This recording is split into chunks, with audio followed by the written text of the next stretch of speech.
All right. Fun stuff. Hello, hello. I appreciated the intro. I had one put together, but we can dive right into the wild ride of fame, fortune, and the roller coaster of managing a hit music career. But before we do, let's thank John again for inspiring us all with his music and for being here today.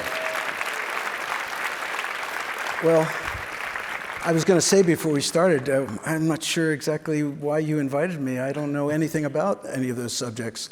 But thanks for anyway. It sounds like it's going to be fun. Well, let's make it easy then. Let's start off with a couple rapid-fire questions. Okay. Left-handed or right-handed? Left-handed. Studio recording or live music? Oh, two different animals. I'll take them both. Lyric or melody? Lyric. Colorado or Tennessee? Ooh. Man, you're hurting me, dude. I love them both. I'm going to give you my politically correct answers here as best I can. Okay, there's the answer. For those of you that don't know, it's obviously Philadelphia, but John spends a lot of time in both Tennessee and Colorado, so I thought I'd try to stump him. Elvis Presley or Michael Jackson? Elvis. Nice. Hall or Oates? Nice guy, Alex.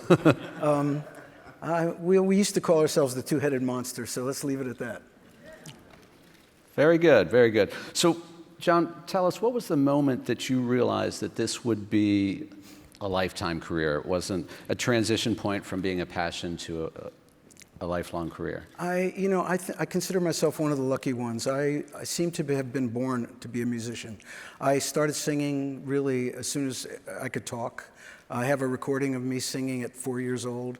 I've been on stage ever since. I've never had another job other than music. The closest thing would be teaching guitar lessons at one point in college. So it was just something that I guess I had some natural ability, and it's something that I've always done and never questioned, really. Yeah, well, at least you had the gut instinct to do the right thing, because it worked out really well. I figured until someone started booing, then I'd probably just keep going. So were there any aha moments when it came to understanding the business side of the industry, and, whether it's music royalties or how to make a living, or, hey, I've got to focus on this business side? Well, I'm guilty, as many, many artists are, of making a lot of business mistakes. I think, artists making business mistakes and not understanding the intricacies of the music business, especially in the publishing world, is really, it's the rock and roll story. I mean, it goes back to the bluesmen going up to Chicago and, being handed a bottle of wine and, sign this here, and, you're signing away your royalties for the rest of your life. So it's really a story of the music business. I'm guilty personally of just not paying enough attention, not being, when you're young and you want to just make it, you really don't care about things like that. You care about the art, you care about writing, you care about recording, you care about touring. You want to do those things. They're the things you care about. And if someone is willing to pave the way, and if paving the way means that you may be entering into some agreement that you either don't understand or didn't take the time to understand, well then, that's how it goes. Yeah, unfortunately, that's still the case after all these years, a lot of people. Although I will say that I think a lot of the younger musicians and younger artists of today are much more savvy about the music business in general and about how to navigate a very, very complex business and complex, here again, especially in the world of publishing. Well, yeah, as the industry has evolved, especially over the last 10 years, since Sound Royalties has been around, what we've seen is the evolution of all these different income streams. Mm-hmm. And you have to be smarter because they may be smaller in certain portions, but there's so many more of them. That's good, sure, yeah. And they accumulate into something bigger. And I think all these catalog sales that we hear about have started to educate people in the value of the copyright and the value of the long-term value of holding their copyrights, right? Talk to us about the longevity of your catalog. And what I'm getting at is, have there been any instances where you've seen a resurgence in your music from maybe a sync or something like that? Absolutely. The Hall & Oates catalog has been very, very fruitful lately, and it has been for quite some time. A lot of it started with, I think one of the things that really kicked it into high gear was the 99 Days of Summer film. I don't know how many of you have seen that. But there was a usage of You Make My Dreams Come True in that film that I think was, for me personally, just subjectively, it was one of my favorite blending of film and music. And I'll tell you, can I tell you a quick anecdote about that? I knew, of course, that we had granted a license and for that song to be used in the film, but I didn't know much about the film. And I was in LA with my family, and we were at the Grove one afternoon, and the film was playing in the afternoon, so we said, hey, let's pop in and check out this movie. So we went in, and it was just my wife, my son, and I, and sitting not too far away were a group of teenage girls, and we were the only people in the theater, because it was in the middle of the afternoon. And so watching the film, and it was really nice, and and then this moment came in the park where they start doing this choreographed dance to our song, and there's animation, there's little birds flitting around, and it just seemed like it was almost really a perfect filmic symbol of falling in love for the first time. And the girls started clapping when the song was over, and most people don't clap in a movie theater, at least I don't. I don't know about you, but and I thought to myself, wow. I mean, that really got to them. It really meant something to those girls, that this film, that moment in the film and that song really came together in something that elicited an emotion from them. So I thought that was really cool, and that kind of triggered my mind into thinking, there's a lot of possibilities going on out there, and of course, that song "You Make My Dreams Come True" to this day is ubiquitous. It's everywhere. We do. Daryl and I will probably agree to 2 to 3 requests a week. Mm-hmm. So it's pretty good. But that song, I mean, to me, and not only for that song, for the entire, lots of songs. Of course, but back to that song, for me, I always felt that I've known it forever since it was released. I don't even know what year it was released, if you can recall. Well, and then this was, 2008 or 9? But that's the crazy part. That song was never a hit. Compared to our other hits, that song, I think it went into the top 10. I mean, if you guys may know, it may have gone in the top 5, I don't know. But it really wasn't a big hit, especially compared to the hits that we were having during that time. In fact, it was never even released in Europe. It was never released in England as a single. So that song, over time, took on a life of its own and became a really, really popular, obviously, probably one of our most popular syncs. And so it was kind of amazing to see it have a completely new renaissance and a new rebirth. Yeah, no, it's incredible to see the power of sync or the power of resurgence of a catalog, and I mean that was probably 30 years later that it just popped out. Which goes to show you, folks, write them songs. It's all about the songs. Absolutely, absolutely. So everyone likes to ask about decisions that people may have regretted, but I'd rather turn instead of what decisions did you make along the way that you're like, thank God I made that decision. I'm really glad I made that choice. When I started playing guitar at 5, and my mom took me to the little mom and pop music store in this little town in Pennsylvania where I grew up. And I remember walking in, and the woman who was teaching guitar lessons, she took a look at me, and my mom said, well, he's left-handed. And the woman said, that won't matter. So to this day, I play right-handed, like a normal guitar player. I don't know whether that was a big mistake or not, but it's too late now to worry about it. That was a good decision, because I don't have to worry about buying left-handed guitars, which are not easy to find. So I'm just joking. There's been a lot of things. I mean, just I think about there's certain moments in my life that happened that really dictated where I went and how I did it. My parents, I was born in New York City. My parents, my father's company that he was working for was moved to Pennsylvania. And so at a very early age, we moved from Manhattan to Pennsylvania, where I grew up. So had I not moved to Pennsylvania with who knows who I would have met. Yeah. And then I was wondering where I was going to go to college, and I decided to go to Temple University in Philadelphia. Just happened to be the same school where Daryl Hall was going. There was all these moments that just came together. There was a cosmic plan there somewhere or another.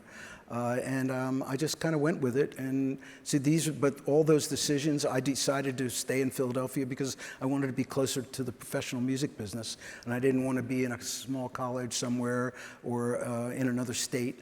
So these were conscious decisions that, and then leaving Philadelphia in the early 70s, moving to New York City, and really basically starting my professional music career in New York City was also a very important conscious decision. There's been a bunch of them. So have you ever tried left-handed guitar? Or? No, I don't even think about it. No, too far gone for that. You've shared with me in the past, and we've discussed, and I really think this audience would benefit and would love to hear your thoughts on the evolution of pop music. I know we've talked about it in the past, and it just blows my mind every time you talk about it, and it just puts it all in perspective for me. Could you share a little bit about that? Well, first of all, I'm a history buff, and I did an album in '17 it ended up being called Arkansas. And originally it was supposed to be a tribute to one of my childhood idols, Mississippi John Hurt. And I wanted to do an album that was basically to play some of his songs. But as we got into it, I realized that the possibility of making something that was a little more expansive and something that could be a little bit more wider in scope was to take a look at some of the music that he made in his early recording career in the late 1920s when he was on OK Records. And what I started doing was I started looking at jukebox playlists, what was being played in the jukeboxes of the rural South. And I was shocked to find that there was cowboy music, Gene Autry, there was ragtime, there was all sorts of unusual songs. And then I started thinking, well, I wonder if Mississippi John Hurt was growing up in this area, and these were the songs that he was listening to, that had to influence who he became as a musician. So I dug back further, and I had this revelation about the confluence of American popular music, the invention of radio, and the invention of the phonograph machine. Because those three things they're wedded together. Because there is no American popular music without a delivery system. And that delivery system was radio and the invention of the phonograph. So when you think about pop music, those three things, especially in the earliest of early days, and really it still carries over today, even though phonograph machines are a thing of the past and now we have streaming, etc., but it's still a delivery system that has to be in place for this music to be accepted on a larger scale. And I started looking at that, and I said to myself, wow, I'm a pop musician. I've been making pop music. That's where I kind of, that's what I'm known for. But I had no idea where it started. Yeah. And I thought to myself, maybe perhaps, and I don't want to assume, but perhaps a younger generation might assume that pop music started with rock and roll. Well, far be it from the truth. There were million-selling records in 1918, 1919, 1920. So I wanted to start exploring those songs. And just think about it conceptually. Think about how important that was and what an amazingly important and groundbreaking moment it was when, for the first time, people could hear music in their homes. They could actually hear music that wasn't being played in real time by a musician. It's hard for us to almost imagine that concept. But if prior to the radio and the phonograph machine, if you wanted to hear music, you had to go and listen to someone play or sing. That was the only way. And once they were finished doing that, it was over. There was no way to that it could be repeated, that it could be savored, that it could be, understood and embraced emotionally, physically, mentally. So this is a groundbreaking moment that I don't think a lot of people consider. And it's really the birth of why American popular music set the standard for the rest of the world. And as it spread around the world, and it was able to be spread around the world through these delivery systems. And if you go back to 1918, and if you look at how music has evolved with that, if you look at the 20s, the music was different than in the 30s and the 40s. What do you think impacted that? Well, popular music has always reflected the culture, the times, the zeitgeist of the moment, and it's still to this day. It's really, it's a reflection of the mentality of the people who are making it and the people who are listening to it. People always say, well, what's a hit? What makes a hit?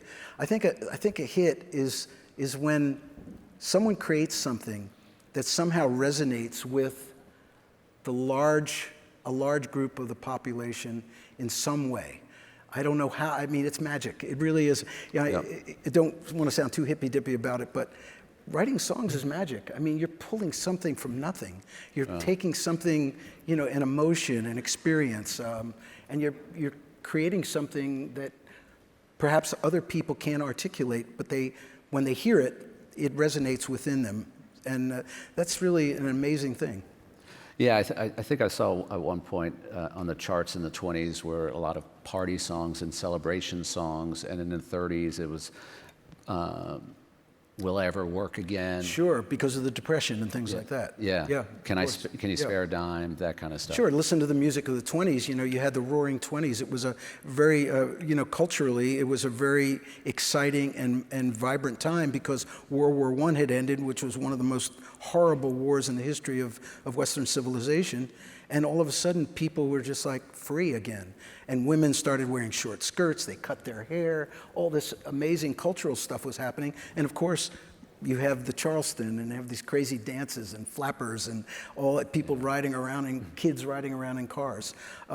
So that, you're right, you're 100% right. That 20s were a celebration, a celebratory time.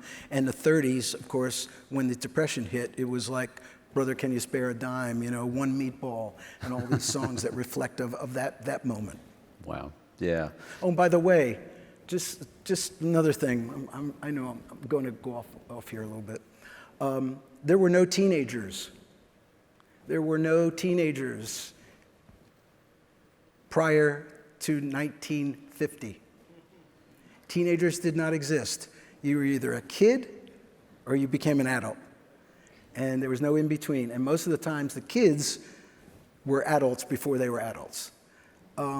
So you had this in the 1950s. You have this incredible thing that happens where you have an actual culture that evolved, teenage culture with fashion and style and their own music and their own way of thinking. So, and this is really how rock and roll evolved. And that's what happened with rock and roll in terms of its ability to just latch on to a certain group, a popular group, and then from there on, you know the rest. Yeah. Looking at the evolution of the music business from phonograph and radio, one step back, for hundreds of years, there were musicians that would get paid to perform. And about 140 years ago, the first PRO was born. Two composers were sitting in a cafe in France, and they ordered their coffee and decided they had a nice chat, and they decided to order another one, but the price of the coffee had doubled. And so they asked their waiter why. And the waiter said, well, we now have musicians playing. And the composer said, they're actually playing one of our songs. And they filed a lawsuit. This was in the late 1800s. And they won the lawsuit, and SXSW was actually the first PRO, and that was the birth of that evolution of the music business. And then, we talk about radio, we talk about records, and the evolution of music into digital and streaming. It just keeps going and going and getting wider and wider. Before I get into this next question, I know we wanted to make this an opportunity for people to ask questions in kind of Q&A session, so I wanted to remind the audience, if you go into the South by Southwest Go app, you can actually ask a question, and Sarah and Adrian are out there, and we'll kind of send them up to us as we go along, and we're happy to see if we can answer some of those. Let's since we talked about the Roaring '20s and the 1800s and SXSW, let's bounce. Everybody's out there like us. So let's. What's with this Oates guy in the 1920s? What the hell is he talking about? So you know what? Why don't we throw out a buzzword that'll wake them up? AI. AI. Woo! Now you're talking. So what thoughts on the impact of AI? Once the genie's out of the bottle, that's it, folks. It's going to be a very interesting period of time. I know there's legislation. I know in Tennessee there's the Elvis legislation they're trying to push through to try to control rights and make sure that creators can control somehow what's happening. I'm interested in it, and I hate to be morbid, but I'm old enough to not have to worry about it because I'm not going to be around when it takes over. So, but interestingly enough, I released some singles last year or the year before, and there was one particular song that I released, and I had no concept of what the video should look like, and I wanted to make a video for it. And just on a lark, I told my team, I said, see if we can find someone who'll make an AI video on this song, because I have no idea what it should look like. And we found this guy who did it, and it was interesting. It was weird and strange. And I don't know, I don't know if it actually reflected who I am or what I was actually thinking about when I wrote the song. But it's hard to say. One thing I do feel, and even though there'll be holographic presentations and you see things like the Sphere and you see the direction that live entertainment is going in, I think it's going to be very difficult to replicate the relationship between an audience and a live performer. I think there's a certain magic there that is very, very important to preserve. And I don't think AI, nor holographs, nor spheres, nor incredible high-tech production is ever going to be able to. It can enhance it, but I think there's a real serious, visceral connection between a performance, someone who's playing live, and an audience to receive it. That's just my take. I could be wrong, but time will tell, I guess. Right? Well, you touched on a couple subjects there, and one was AI in terms of artists, and I think it was Warner Universal signed an AI artist. And I talked to another label that's releasing an AI artist, and they're creating a massive amount of content because they're like, look, this AI artist, they say it's a she, but she can release 500 pieces of social media content a day. And it's just an hour. Just pump it out, Yeah. and the music. But I think there is something about the heart and soul of it, and so that's the other piece that you touched on. I wanted to ask about in terms of, I see writers using it, ChatGPT for writing and stuff. Have you ever experienced any of that or seen that? I tried ChatGPT.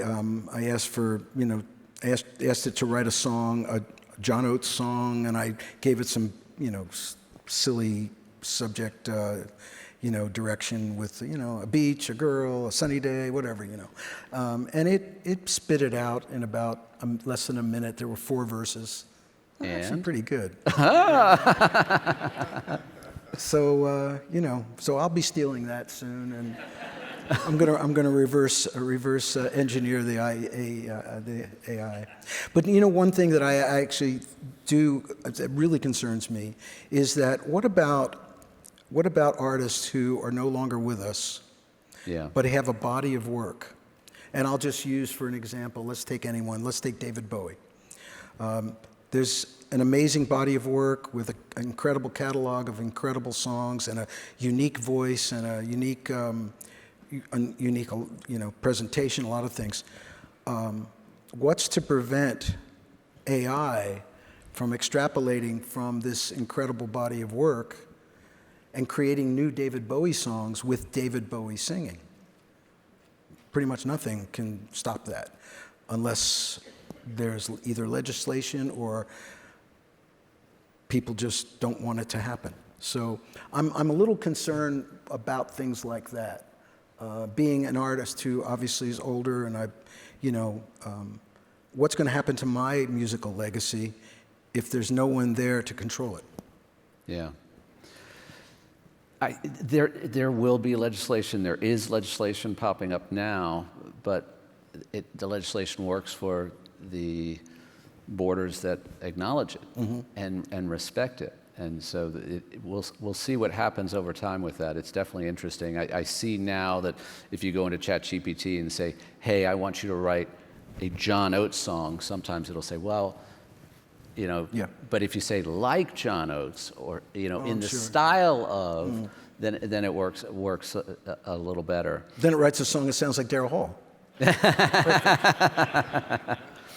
But then there's so many uses of it, right? I was with some songwriters in Nashville, and they'd written a really good song, in my opinion, but we'll have to see what the fans think, right? But they wanted to send it to an artist, and I said, so you're going to do a demo now? They used artificial intelligence to do a demo in the artist's voice. And so someone send you a John Oates song. It's that sort of thing that is really scary. Yeah. Yeah. So you could say, "Oh, this sounds like me, and it's good," or "No, it's not." And I was amazed at the technologies, and these writers were tech savvy, believe me, but they weren't programmers or anything. And to be able to do this and to work the prompts, it's amazing. We'll have to see where it goes in years to come. Yeah. Congrats on the book. Change the Seasons, thanks. A memoir. What inspired you to write it? Well, I've always, I love writing in general. I went to journalism school, and I, whether it be songs, prose, it doesn't matter to me. And I've always entertained the idea of writing a book, and I had done a series of interviews with a guy named Chris Epting, who grew up in Pennsylvania, not far from where I grew up. And every time I do an interview with him, he seemed to get me, and we would get very deep into these great conversations. And at one point, he said, "You have so many incredible stories." He goes, "Have you ever thought about writing a book?" And I said, "Well, I have. I've thought about it, but I've never." He said, "Well, I'd like to help you." He's written a number of books, and that was the catalyst that really made me get off my butt and do it. It took about 2 years, and Chris was an incredible asset to that process. He's a great editor, and he did an incredible amount of research. I gave him journals that I had been keeping over the years, and he would pour through these journals, finding these moments that I had completely forgotten.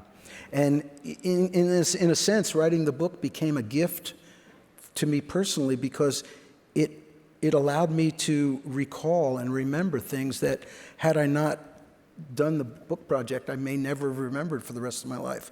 And so it was a really interesting thing. It was cathartic, and it was an exercise in kind of almost like regressive therapy, going back in time. And it took me about 2 years to do it. The hardest thing that I had to deal with was, how do I write a book about my personal experience when my personal experience is so intrinsically wrapped up in the Hall & Oates experience with a partner. So it was a very, very interesting challenge to somehow do that. I hope I did it. It's available on Amazon, folks. You can decide for yourselves. Yeah, I thought you did a great job, and I enjoyed it. And I also enjoyed one of the things that is it started from the very beginning. We were talking about Queen and how the film just starts, that all of a sudden he walks in and he's a star. He's a star. Right. And it doesn't work like that. Follows the career. Right. And so it really, and I think you even covered at the beginning, I really enjoyed the first time you heard yourself on the radio.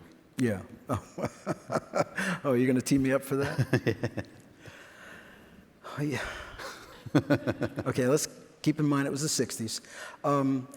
I was parking with my girlfriend. You know what that is? That means you didn't have a house to go to. So you had to do whatever you were going to do in a car. On a little country road in Pennsylvania. And we were making out in the car. And my song came on the radio for the first time. And I don't really remember much. All I remember is I stopped doing whatever we were doing. And I was just like, oh my God, I'm on the radio. I'm a star. Yes. That's what I would be doing. I'd be like, I'm a star. Well, I wasn't a star, but I was on the radio. It was a step in the right direction. Absolutely. And it was a long way from there. It wasn't an overnight success even from there. No. So the book definitely covers it, and I loved it. Is there anything that you hope that people get from it? What? Well, I think, it's very difficult when you're a member of a band or a duo in particular, to really carve out your own individual personality and be really, understood for who you are as a person. Because even, regardless of how tight or how the world perceives a group or a duo, there's always two people. Yeah. And, in the case of Daryl and I, we've always perceived ourselves as two individuals who work together. And we never felt like we were joined at the hip.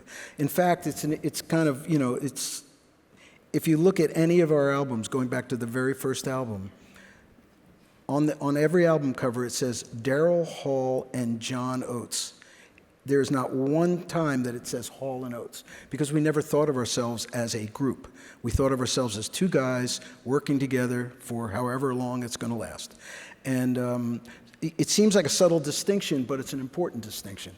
At least, for us, it was a very important distinction, because we were trying to maintain our autonomy in this thing where people are always trying to put you together. I remember one time I was in a dressing room before a show, and I was sitting in the room by myself, and one of the staff people from the backstage area came in the room, poked his head in the room, looked at me and said, "Which one of you guys is Hall & Oates?" I said, "All right, I'll take it."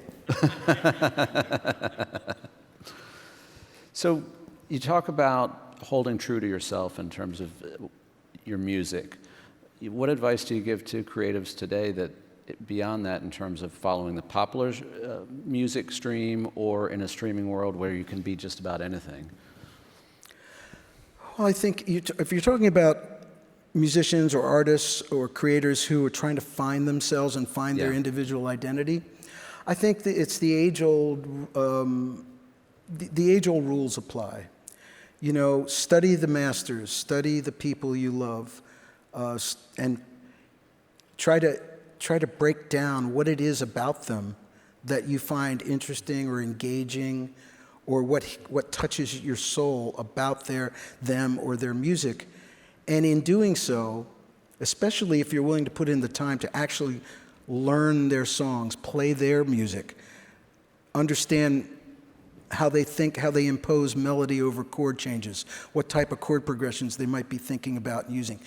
Those things are keys that unlock the musical personality. And if you're a young creator and you can understand, like, let's say you're a big fan of Joni Mitchell.